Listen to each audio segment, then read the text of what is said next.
You ever eaten a bacon cheeseburger or shrimp scampi? You ever worn clothes with two different kinds of fabric sewn together? The Lord told the people of Israel that they shouldn't do any of these things, plus a lot more. So then why do some Christians say that you don't have to follow those laws while others say you do? Is it just hypocrisy, picking and choosing what you want or don't want from God's Word? Or is there a reason why Christians keep some laws and not others? The answer to that question really comes down to two different thoughts about the Bible.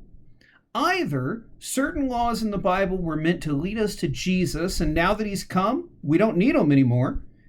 Or all of the laws in the Bible are meant to remain for all people of all times.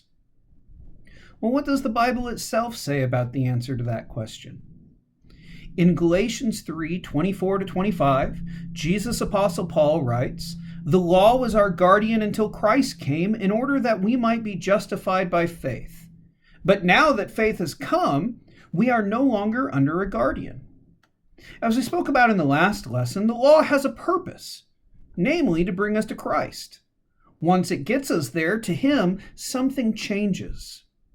Paul also says in Colossians 2:17 that the festivals and the kosher laws of the Old Testament, they are shadows of the things to come, but the substance belongs to Christ. Again, the laws of old were given to point us to Jesus. Hebrews 8 says it clearest of all. The priests of the Old Covenant serve a copy and shadow of the heavenly things.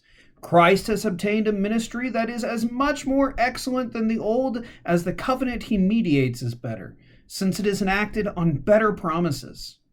In speaking of a new covenant, God makes the first one obsolete.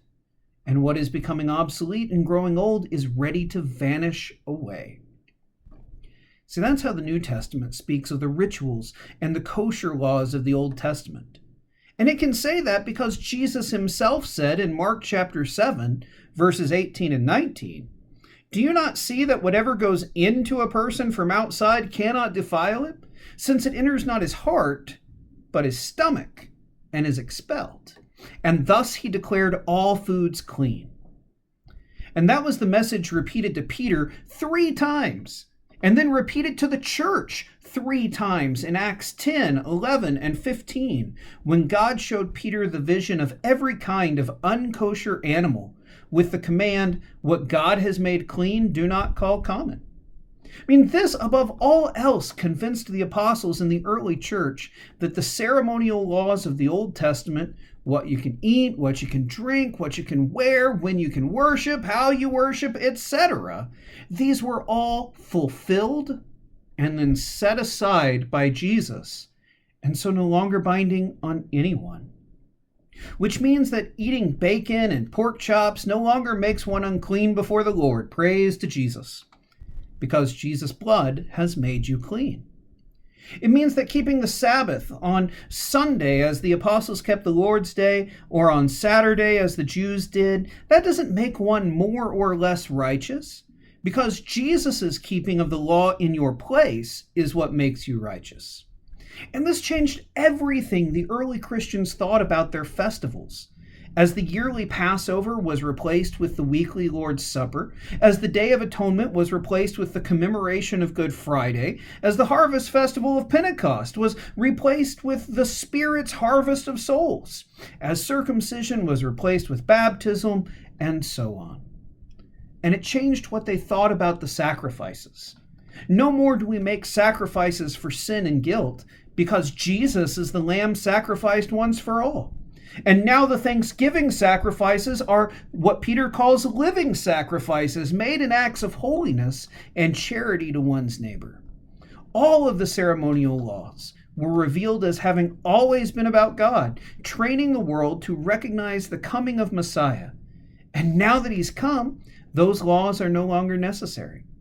They were the shadow on the wall outlining the picture of Jesus. And now that we know the substance who fills the shadow, we look not to it, but we look to Him, to Jesus.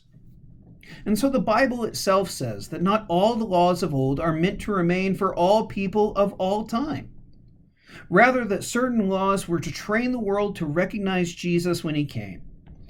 Abandoning those laws, then, it's not pick and choose hypocrisy, but it's faithfulness to God, his word, and above all, to what Jesus has done for us. That's why Christians follow some laws but not others. And in the next episode, we'll consider how this helps us see that there are three kinds of Old Testament laws: the ceremonial, the civil, and the moral, and how this distinction shows us clearly the truth of God to guide the way we believe, teach, and live.